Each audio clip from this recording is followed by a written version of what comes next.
नमस्कार। रेडियो कार्यक्रम बालिका शिक्षा चौतारीको 111औं अङ्कमा स्वागत छ। कार्यक्रम बालिका शिक्षा चौतारी रुम टु रिड नेपालले तयार गरेको रेडियो कार्यक्रम हो। बालिका शिक्षा कार्यक्रमको मुख्य उद्देश्य बालिकाहरूलाई आफ्नो जीवनका महत्त्वपूर्ण निर्णयहरू लिनका लागि चाहिने आवश्यक जीवन उपयोगी सिपहरू सहित माध्यमिक तहको शिक्षा हासिल गर्नमा सहयोग गर्नु हो। यसबेला बालिका शिक्षा चौतारी कार्यक्रम सुनेर बसिरहेका सबै भाइ बहिनीहरूको लागि केही महत्त्वपूर्ण सन्देश र रमाइला कार्यक्रमहरू लिएर आएका छौं। यस्तो बेलामा घरमै बसेर पढाइ निरन्तर गर्नुका साथै आफूलाई कसरी मानसिक रूपमा स्वस्थ राख्ने भन्ने विषयमा सन्देशहरू लिएर उपस्थित भएका छौं। कार्यक्रम बालिका शिक्षा चौतारीको यो श्रृङ्खला बाँके जिल्लाको लागि रेडियो कृष्णसार FM 94 मेगाहर्ज बाँकेमा हरेक मंगलबार र बिहिबार साँझ 7 बजेदेखि 7:30 बजेसम्म सुन्न सकिन्छ भने यसको पुनः प्रसारण हरेक बुधबार र शनिबार दिउँसो 12:30 बजेदेखि 1 बजेसम्म सुन्न सकिन्छ। त्यसैगरी नुवाकोट जिल्लामा Nuwakot FM 106.8 megahertz, radio Langtang 90.3 megahertz, radio Trishuli 88.4 megahertz र रेडियो चिम्टेश्वर 90.9 मेगाहर्ज का साथै तनहुँ जिल्लाको Madi Seti FM 105.8 megahertz, Bhanu FM 106.9 megahertz र रेडियो बन्दीपुर FM 88.8 मेगाहर्जबाट आउनेछौं। रेडियोको जानकारी पछि अब कार्यक्रमको बारेमा जानकारीतर्फ लागौं। हामीले यो भन्दा अगाडिको श्रृङ्खलाहरूमा भाइ बहिनीहरूको प्रतिभा, रुम टु रिडका भूतपूर्व बालिकाका सफलताको कथा, हाम्रा समुदायका सफल महिलाहरूको सफलताको कथा, जीवन उपयोगी सिप सिकाइ, मेन्टोरिङ लगायतका विविध विधामा रहेर कार्यक्रम उत्पादन तथा प्रसारण गरिसकेका छौं। अघिल्लो अङ्कमा हामीले स्वस्थ रहने तरिका भन्ने विषयमा आधारित छलफल सुनेका थियौं। आज हामीले स्वस्थ तथा अस्वस्थ सम्बन्धहरू र स्वस्थ सीमाहरूको निर्धारण भन्ने विषयमा रहेको छलफल सुनेछौं। ढिला नगरी शिक्षा दिदीलाई भेटौं है त। नमस्ते भाइ बहिनीहरू, म तिमीहरूकै प्यारी दिदी शिक्षा। म रुम टु रिड र पढ्नका लागि कोठाद्वारा सञ्चालित बालिका शिक्षा कार्यक्रमको सामाजिक परिचालक हो। यस कार्यक्रमले हाल नेपालको 11वटा जिल्लामा तिमीहरू जस्तै 4364 जना बालिकाहरूसँग काम गरिरहेको छ। बालिका शिक्षा कार्यक्रम अन्तर्गत जीवन उपयोगी सिप र मेन्टोरिङ एकदमै महत्त्वपूर्ण रहेका छन्। यस कोरोना भाइरसको संक्रमणकालीन अवस्थामा सबैजना आफ्नो घरमै बस्नु परेको छ। यो समयमा बालबालिकाहरूको समयलाई सिकाइमूलक र उपलब्धिमूलक बनाउन अत्यन्त आवश्यक छ। यसैका लागि मैले जीवन उपयोगी सिपहरू घरमा बसेका भाइ बहिनीहरूका लागि लिएर आएकी छु। यो सिकाइ पक्कै पनि धेरै रोचक र उपयोगी हुनेछ। यो कार्यक्रम 9वटा रेडियो स्टेशनहरूबाट प्रसारण हुँदैछ। मलाई विश्वास छ यस कार्यक्रमले तिमीहरूको भावनात्मक, मानसिक र शारीरिक रूपमा स्वस्थ रहन, कुनै पनि किसिमको दुर्व्यवहारबाट बस्न, विद्यालय प्रतिको स्नेह र चासो बढाउनका लागि सहयोग गर्नेछ। मैले तिमीहरूका लागि आत्मजागरुकता, आत्मप्रभावकारिता र सामाजिक सचेतना अन्तर्गतका आत्मविश्वास, भावदर्शन र व्यवस्थापन, समानुभूति, स्वनियन्त्रण, समालोचनात्मक सोच, निर्णय क्षमता, लगनशीलता, सञ्चार सिप, सृजनात्मक समस्या समाधान र सम्बन्ध विस्तार जस्ता सिपहरू क्रमैसँग लिएर आइरहेकी छु। पक्कै पनि यी सिपहरू सिकिसकेपछि तिमीहरूले दैनिक जीवनमा आउने समस्याका समाधान सजिलैसँग पहिचान गर्न सक्नेछौ। यसका साथै सही निर्णय गर्दै आफ्नो पढाइलाई पूरा गरी आफ्नो लक्ष्यमा पुग्न पनि सफल हुनेछौ। यसै क्रममा आज जीवन उपयोगी सिपको शीर्षक स्वस्थ तथा स्वस्थ सम्बन्धहरू र स्वस्थ सीमाहरूको निर्धारण लिएर प्रस्तुत भएकी छु। कृपया सबैजना सुनेर महत्त्वपूर्ण सिकाइका कुराहरू र केही आफ्नो विचार तथा अनुभवहरू लेख्नका लागि आफूसँग भएको जर्नल, कपी, डायरी र पेन लिएर तयारी अवस्थामा बस है। आजको कार्यक्रमको अन्तमा पुनरावलोकनका लागि एउटा कार्य पनि दिनेछु र यो कार्य बालिका शिक्षा कार्यक्रममा समावेश रहेका बालिकाहरूका लागि अनिवार्य छ। साथै अन्य भाइ बहिनीहरूले पनि यस कार्य गर्न सक्नेछौ। र केही सल्लाह सुझाव भएमा यसै रेडियो स्टेसनमा फोन गरेर पनि देऊ है त। हामी जन्मेदेखि नमर्दासम्म विभिन्न किसिमका सम्बन्धहरूमा जोडिएर रहेका हुन्छौँ। त्यसको साथसाथै ती सम्बन्धहरूसँग दैनिक रूपमा व्यवहार गर्ने क्रममा विभिन्न किसिमका स्वस्थ सीमाहरू पनि निर्धारण गर्न आवश्यक हुन्छ, जसले गर्दा ती सम्बन्धहरू मजबुत र स्वस्थ रहने गर्छ। यसै सन्दर्भमा आज हामी स्वस्थ तथा अस्वस्थ सम्बन्धहरू र स्वस्थ सीमाहरूको निर्धारण भन्ने विषयमा राम्रोसँग बुझ्नका लागि अब बाँके जिल्लाको कोहलपुर नगरपालिका वार्ड नम्बर 14 मा स्थित श्री राममावि हलदारपुरतिर लागौँ है त। लौ सत्रको सबै तयारी पनि सकियो। धेरै समयपछि यसरी प्रत्यक्ष रूपमा जीवनोपयोगी सिप सत्र चलाउन पाउँदा निकै खुसी छु। हिजो बहिनीहरूलाई सहभागी हुनको लागि खबर गर्दा निकै उत्साहित भएका थिए। अब छिटो छिटो तयार हुनु पर्यो। मास्क र सेनिटाइजर पनि थप गरेर लिनु पर्यो। लौ यस्तो हतार भइरहेको बेलामा कसको फोन आएछ फेरि? हेलो हेलो दिदी, म जुना। ए जुना, भन किन फोन गर्यौ? दिदी, आज हजुर विद्यालय आउँदै हुनुहुन्छ नि, त्यही सोध्नलाई हो। आउँदैछु नि जुना।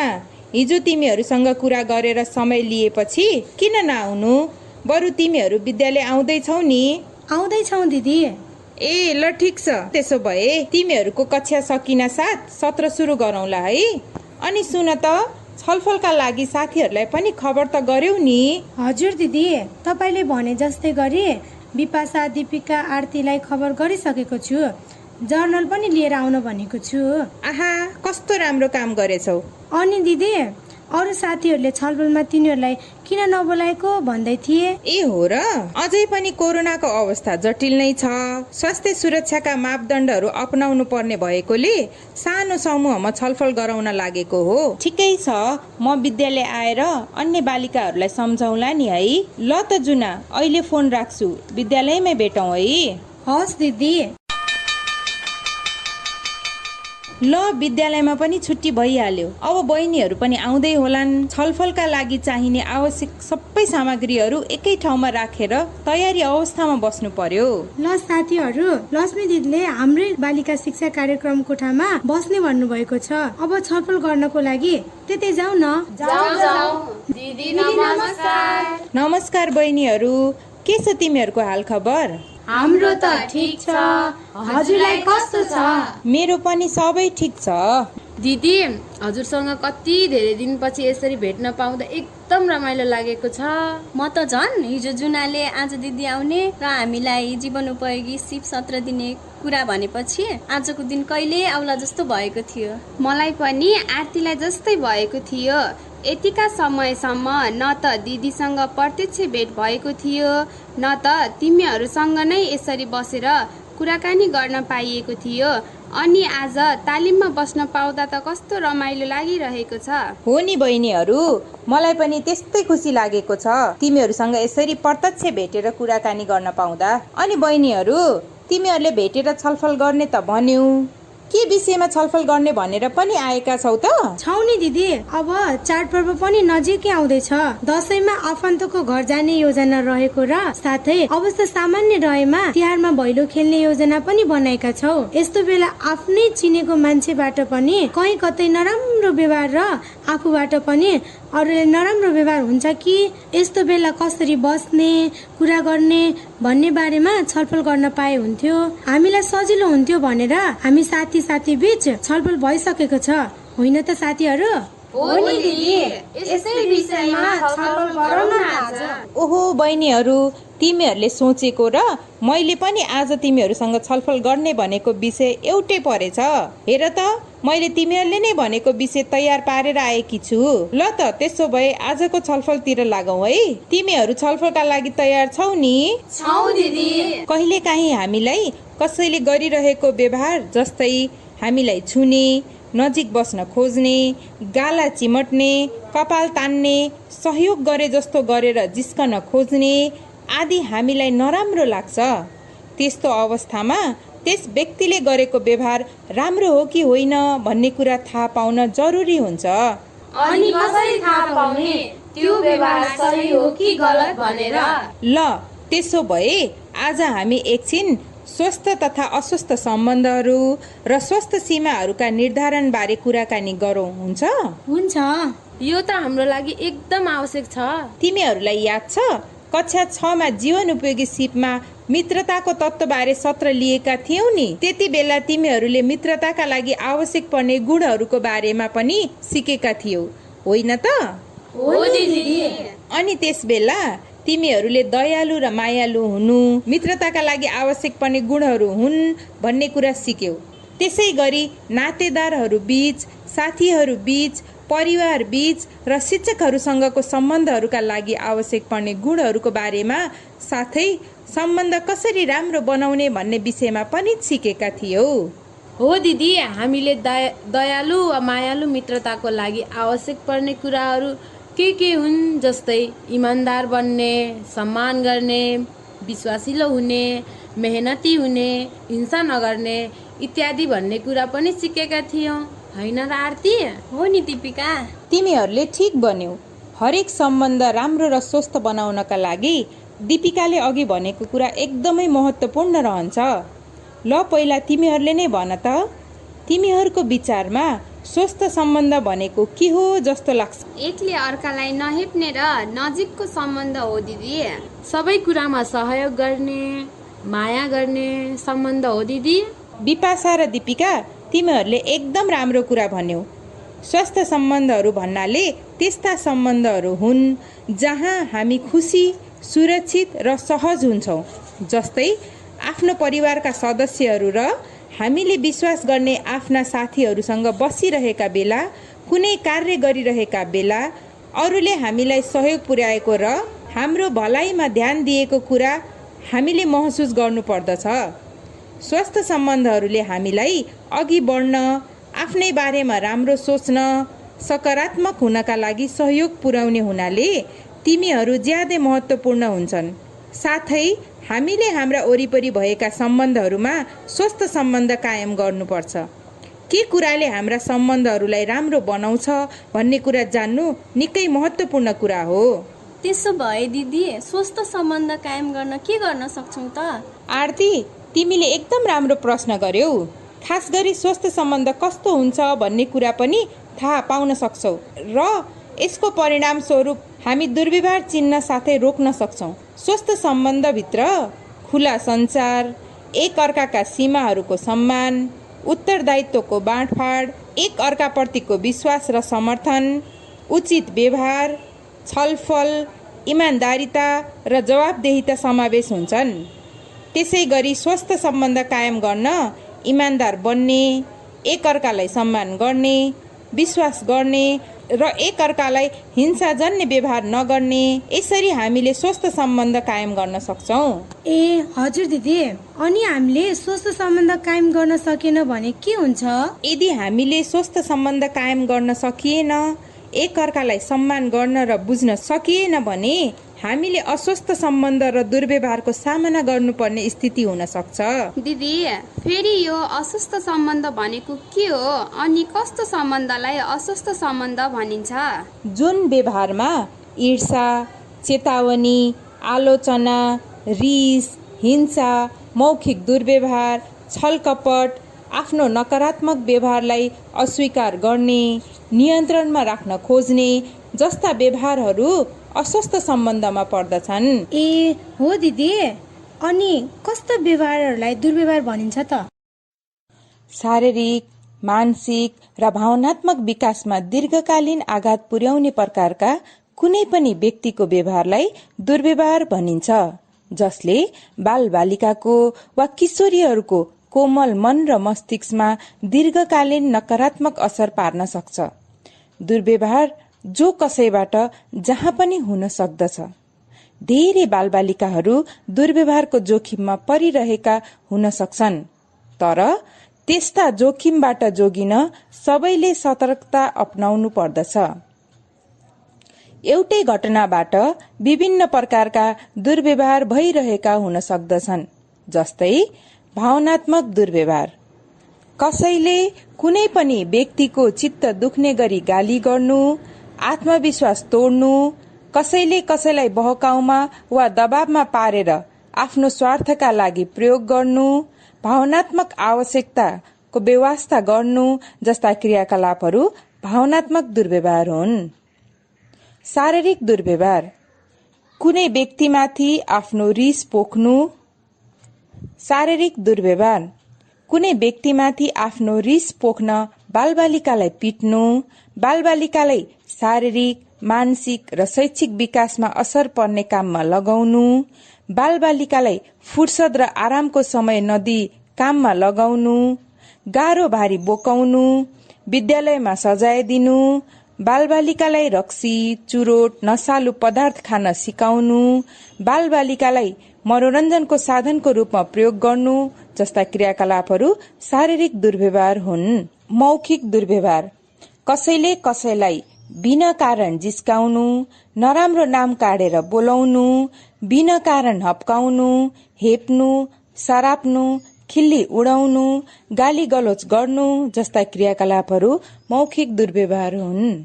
बेवास्ता र उपेक्षा, कसैले कसैको रेखदेख हेरचाह नगर्नु, फोहोर, नाङ्गो र भोको राख्नु, बालबालिकाको शिक्षालाई बेवास्ता गर्नु, बालबालिकालाई हेरचाह बिना एक्लै छाड्नु, पोषण र औषधि उपचारको आवश्यकतालाई बेवास्ता गर्नु, अरूको कुरा नसुन्नु जस्ता क्रियाकलापहरू बेवास्ता र उपेक्षा हुन्।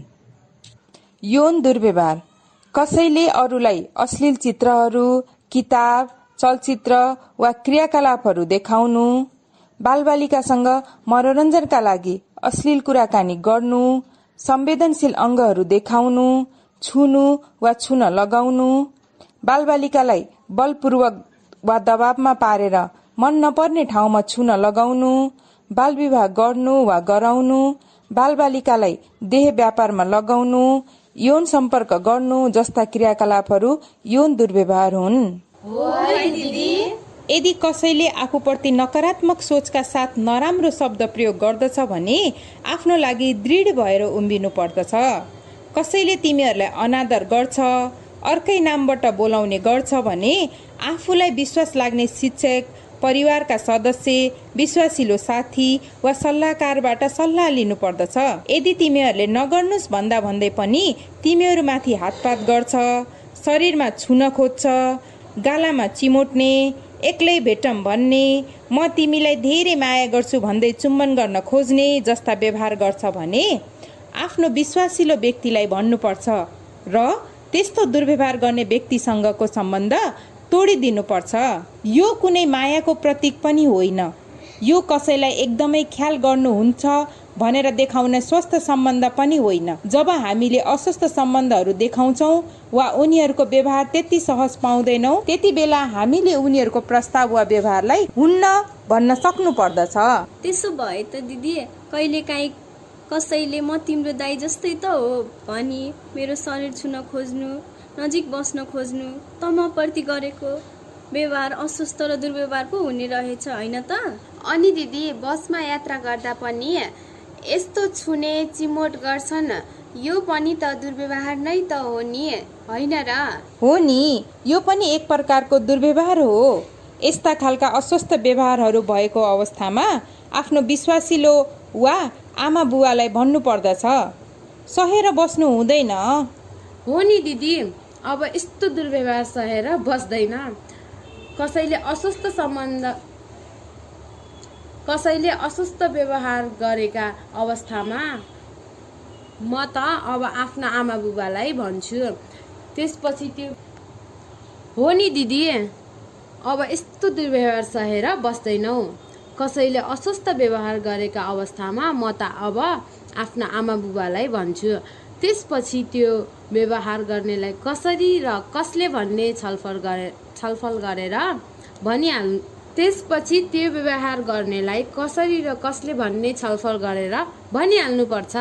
हो दीपिका, तिमीले ठिक भन्यौ। अबदेखि यस्ता व्यवहार गर्ने व्यक्तिहरूका बारेमा आमा बुवालाई जसरी पनि भन्छु। अनि त्यस्तो अस्वस्थ व्यवहार गर्ने चाहे जोसुकै होस् उसलाई पनि तपाईँको यस्तो व्यवहार मलाई मन पर्दैन भनेर म त आफै भन्छु। तिमीहरूको कुरा सुनेर मलाई ज्यादै खुसी लाग्यो। तिमीहरूले यस्तो विषयमा छलफल गर्ने भनेर समय निकाल्यौ र यो छलफलबाट तिमीहरूले यस्ता दुर्व्यवहार चिन्न र यसबाट बस्न सक्नेछौ। अनि यस्ता दुर्व्यवहारबाट बस्नका लागि हामीले स्वस्थ सीमाहरूको निर्धारण गर्नुपर्छ। स्वस्थ सीमाहरूको निर्धारण गर्नु भनेको के हो दिदी? अनि यसलाई कसरी निर्धारण गर्ने? ल बिपाशा, तिम्रो विचारमा के हो जस्तो लाग्छ? स्वस्थ सीमाहरू भनेको सम्बन्धलाई राम्रो बनाउनको लागि आफैले बनाउने नियम हो कि जस्तो लाग्छ दिदी। धन्यवाद बिपाशा। ल सुन है त, स्वस्थ सीमाहरू भनेको तिमीहरूले गर्न चाहने र नचाहने कुरा बीचको अन्तर हो। सीमा कुनै व्यक्तिले हामीले गर्न नचाहेको काम गर्न बाध्य नपारोस् भनी हामीले निर्धारण गर्ने सुरक्षात्मक पर्खाल हो। स्वस्थ सीमाहरूले दुवै व्यक्तिलाई फाइदा हुन्छ र हामीलाई शारीरिक र भावनात्मक रूपमा सुरक्षित राख्दछ। अनि अर्को कुरा थाहा छ तिमीहरूलाई? स्वस्थ सीमा निर्धारण गर्यो भने साथीहरू बीचमा हानि हुने वा असहज हुने काम गर्न वा त्यस्ता व्यवहारमा संलग्न हुनबाट बचिन्छ। जब कसैले हामीलाई कुनै काम गर्न उक्साउँछ भने त्यस्तो बेलामा हामीले हाम्रा सीमाहरू बलियो बनाउनु पर्छ। हो है दिदी। अनि यो स्वस्थ सम्बन्धका सीमाहरू कसरी पहिचान गर्ने त? यस्तो कुरा जान्न महत्त्वपूर्ण छ र? स्वस्थ सम्बन्धका सीमाहरू पहिचान गर्न एकदमै महत्त्व छ। अनि पो त हाम्रो सम्बन्ध दिगो हुन्छ। सम्बन्धमा आफ्ना आवश्यकताहरूको पहिचान गर्ने र स्वस्थ सीमाहरूको निर्धारण गर्ने तथा तिनको अभिव्यक्ति गर्नाले तिमीहरूलाई शारीरिक र भावनात्मक संरक्षण गर्छ। तिमीहरूले चाहेको सीमाहरूको निर्धारण गर्ने कार्य तिमीहरूको नै हो। साथै तिमीहरूले आफ्नो साथीहरूलाई आफ्नो सीमा बताउन र साथीहरूको सीमा बुझ्न पनि जरुरी हुन्छ। यस्तो गरेमा तिम्रा सम्बन्धमा रहेका सबैले तिम्रो सीमाको बारेमा थाहा पाउनेछन् र त्यही अनुसार सम्मान र व्यवहार गर्नेछन्। दिदी, मेरा साथीहरू र अन्य नातेदारहरूले मेरो सीमालाई बुझ्नु भएको छ र सम्मान पनि गर्नुहुन्छ भनेर कसरी थाहा पाउने त? हो दिदी, कसरी थाहा पाउने होला? एकदमै राम्रो जिज्ञासा तिमीहरूको। ल सुन है त, स्वस्थ सीमाको सम्मान गर्ने साथीले तिमीहरूलाई सहज महसुस गराउँछ। भावना, विचार, इच्छा, साथीहरू र परिवारको सम्मान गर्छ, हुन्न भन्दा सुन्छ र स्वीकार गर्छ, सम्बन्ध अन्त्य गर्न चाहँदा सुन्छ र स्वीकार गर्छ। स्वस्थ सीमाको सम्मान नगर्ने साथीले धम्क्याउने, सीमा उल्लङ्घन गर्ने वा हुन्न भन्दा तर्साउने, दबाब दिने गर्छ। सम्बन्ध तोडेमा रिसाउने, तिमी बिना बाँच्न सक्दैन भन्ने गर्छ। कोसँग बोल्छौ, के कुरा गर्छौ, तो लुगा लगाउनु पर्छ वा कस्तो व्यवहार गर्नुपर्छ भन्ने निर्धारण गर्छ। अनावश्यक शङ्का र चियो चर्चो गर्ने गर्छ। जब हामीले आफ्नै आवश्यकता बुझ्छौँ तब हामी स्वस्थ सीमाहरू निर्धारण गर्न सक्छौँ। त्यसै गरी जब हामी नयाँ मानिसलाई भेट्छौँ तब सीमाहरूको निर्धारण गर्नु र तिमीहरूका आवश्यकताहरू उनीहरूलाई बताउनु आवश्यक हुन्छ। जीवनमा हामीले आफैले सीमा निर्धारण गर्ने, सञ्चार गर्ने काम गर्नुपर्छ। सम्बन्धका सीमा हुनु राम्रो हुन्छ र यसले हामीलाई सुरक्षित बनाउँछ। दिदी, हजुरले हामीलाई धेरै राम्रो कुराको जानकारी गराउनु भयो। धन्यवाद दिदी। अब हामीले आफ्नो साथीहरू र आफन्तहरूसँग पनि कसरी स्वस्थ सम्बन्ध निर्माण गर्ने भन्ने कुरा सोच्न सक्ने भयौँ। हो नि जुना, साह्रै राम्रो कुरा गर्यौ तिमीहरूले। आज हामीले स्वस्थ र अस्वस्थ सम्बन्धहरू र स्वस्थ सीमाको निर्धारण बारे कुरा गर्यौँ। स्वस्थ सम्बन्धमा हुनु भनेको के रहेछ त? तिमीहरू सम्मानित हुनु हो। स्वस्थ सम्बन्धहरूमा के हुन्छ त? सम्मान र विश्वास। अनि अस्वस्थ सम्बन्धहरूमा दुर्व्यवहारपूर्ण र खतराजन्य हुन्छ। त्यसैले यस्ता अस्वस्थ दुर्व्यवहारहरूलाई हामीले हुन्न भन्न सक्नुपर्छ र गाह्रो अवस्थामा आफ्नो विश्वासिलो व्यक्ति र वयस्कको सहयोग लिनुपर्छ। किनकि उहाँहरूले हाम्रो समस्या हल गर्न सहयोग गर्नुहुन्छ। वर्तमान र भविष्यमा तिमीहरूको सम्बन्धका सीमाहरू कसरी अभिव्यक्ति गर्ने र कायम गर्ने भन्ने कुरा तिमीहरूले त्यसैले यस्ता अस्वस्थ व्यवहारहरूलाई हामीले हुन्न भन्न सक्नुपर्छ र गाह्रो अवस्थामा आफ्नो विश्वासिलो व्यक्ति र वयस्कको सहयोग लिनुपर्छ, किनकि उहाँहरूले हाम्रो समस्या हल गर्न सहयोग गर्नुहुन्छ। वर्तमान र भविष्यमा तिमीहरूको सम्बन्धका सीमाहरू कसरी अभिव्यक्ति गर्ने र कायम गर्ने भन्ने कुरा तिमीहरूले एकदम ख्याल गर्नुपर्छ र हरेक सम्बन्ध राम्रो र स्वस्थ बनाउनको लागि सीमाहरू निर्धारण गर्न एकदमै जरुरी हुन्छ। स्वस्थ सीमाहरूको निर्धारण गर्नाले हामी सुरक्षित हुन्छौँ। आजको भेटमा यस विषयमा धेरै छलफल गर्यौं। अब तिमीहरूले सिकेका र जानेका कुराहरू अरूलाई पनि सिकाउनु पर्छ है त?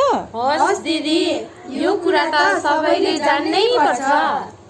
ल त्यसो भए आज छलफल गरेको विषयमा म तिमीहरूलाई केही प्रश्न दिन्छु र तिमीहरूले यसको उत्तर लेख्नुपर्छ। यसरी उत्तर लेख्यौ भने तिमीहरूलाई याद पनि हुन्छ के विषयमा छलफल गरेका थियौ भन्ने कुरा र साथीहरूसँग पनि छलफल गर्न सजिलो हुन्छ। दिदी, हजुरले एकदम ठिक कुरा गर्नुभयो। गृह कार्यका लागि प्रश्न: स्वस्थ सम्बन्ध वा व्यवहार भन्नाले के बुझिन्छ? अस्वस्थ सम्बन्धहरू तथा दुर्व्यवहार हो भनेर कसरी चिन्ने र त्यस्ता व्यवहार आफूलाई भएमा के गर्ने? प्रश्न नम्बर 3: कुनै पनि व्यक्तिसँगको सम्बन्धमा सीमा छ भन्नाले तिमीहरूले के बुझ्छौ र सम्बन्धका सीमाहरू जान्नु किन महत्त्वपूर्ण हुन्छ? तिमीहरूले प्रश्न लेखिसक्यौ नि? लेखिसक्यौ दिदी। ओहो, तिमीहरूसँग छलफल गर्दा गर्दै समय गएको पत्तो नै पाइन। अब म पनि जान्नुपर्छ। धेरै समयपछि तिमीहरूसँग प्रत्यक्ष छलफल गर्न पाउँदा एकदमै खुसी लागेको छ। ल, तिमीहरू राम्रोसँग सुरक्षित भएर बस्नु, विद्यालय नियमित आउनु र रेडियो कार्यक्रम सुन्दै गर्नु। ल, अब त तिमीहरूसँग पनि भेट हुन्छ अनि तिमीहरूलाई केही कुरा गर्नु परेमा वा मेरो सहयोग चाहिएमा भन्नु है। अनि फोनमा कुरा पनि गर्दै गरौँला। हस् दिदी, हामीलाई पनि हजुरसँग प्रत्यक्ष कुराकानी गर्न पाएर एकदमै खुसी लागेको छ। मलाई त एकदमै हल्का र सहज महसुस भएको छ। धन्यवाद है दिदी हजुरलाई। ल, तिमीहरूलाई पनि धेरै धन्यवाद। ल, म गएँ है। बाई। बाई दिदी। आहा, कति उपयोगी र महत्त्वपूर्ण रहेछ। आज लक्ष्मी दिदी र बहिनीहरू बीच भएको स्वस्थ तथा अस्वस्थ सम्बन्धहरू र स्वस्थ सीमाहरूको निर्धारण भन्ने विषयमा भएको यो छलफल रेडियो सुनेर बसिरहनु भएका सम्पूर्ण भाइ बहिनीहरूलाई पनि यो छलफल अवश्य नै राम्रो लाग्यो होला। मलाई आशा छ कि भाइ बहिनीहरूले आफूले जानेको कुराहरू आफ्नो व्यवहारमा लागू गर्नुका साथै आफ्ना परिवार र अन्य साथीहरूलाई पनि सिकाउने छौ। छलफलको अन्तिममा साथी लक्ष्मीले गृह कार्यका लागि प्रश्न दिनुभएको थियो। यो प्रश्न तिमीहरू सबैले आफ्नो जर्नल वा कपीमा टिपिसक्यो होला। म फेरि एकपटक दोहोऱ्याएर भन्छु है। केही छुटाएको भए कपी चेक गरी पुनः टिप्न र सच्याउन सक्नेछौ। प्रश्न ध्यान दिएर सुन है त। प्रश्न नम्बर 1: स्वस्थ सम्बन्ध वा व्यवहार भन्नाले के बुझिन्छ? प्रश्न नम्बर 2: अस्वस्थ सम्बन्धहरू तथा दुर्व्यवहार हो भनेर कसरी चिन्ने र त्यस्ता व्यवहार आफूमा भएमा के गर्ने? प्रश्न नम्बर 3: कुनै पनि व्यक्तिसँगको सम्बन्धमा सीमा छ भन्नाले तिमीहरूले के बुझ्छौ र सम्बन्धका सीमाहरू जान्नु किन महत्त्वपूर्ण छ? प्रश्न नम्बर 3: कुनै पनि व्यक्तिसँगको सम्बन्धमा सीमा छ भन्नाले तिमीहरूले के बुझ्छौ र सम्बन्धका सीमाहरू जान्नु किन महत्त्वपूर्ण हुन्छ? आजको हाम्रो छलफलको विषय स्वस्थ तथा अस्वस्थ सम्बन्धहरू र स्वस्थ सीमाहरूको निर्धारण भन्ने बारेमा राम्रोसँग सिकी ती प्रश्नहरूलाई पनि टिप्यो होला। यी प्रश्नका उत्तर बालिका शिक्षा कार्यक्रममा समावेश भएका बालिकाहरूका लागि अनिवार्य छ भने अन्य भाइ बहिनीहरूले पनि गर्न सक्छौ। साथै आफ्नो साथीभाइसँग वा रेडियोमा फोन गरेर पनि छलफल गर्न सक्नेछौ।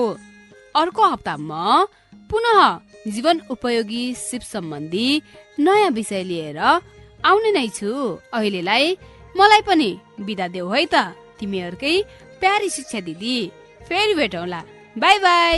आजको यो अङ्क कस्तो लाग्यो प्रतिक्रिया दिन नभुल्नुहोला है। प्रतिक्रिया दिनका लागि रेडियो कृष्णसार एफएम को फेसबुक पेज तथा रेडियोमै फोन गरेर पनि सक्नुहुनेछ। अर्को अङ्कमा हामी नयाँ विषयवस्तु लिएर मंगलबार आउनेछौँ। हवस् त, लैङ्गिक समानताका लागि बालिका शिक्षालाई जोड दिउँ भन्दै कार्यक्रम सुनेर साथ दिनुहुने सबैलाई धन्यवाद। कार्यक्रम उत्पादनमा सहयोग गर्ने रुम टु रिड नेपाललाई पनि विशेष धन्यवाद। प्रविधि संयोजनमा साथ दिने प्राविधिक मित्रलाई पनि धन्यवाद भन्दै आजको यो अङ्कबाट म प्रमोद बिदा हुन्छु। नमस्कार।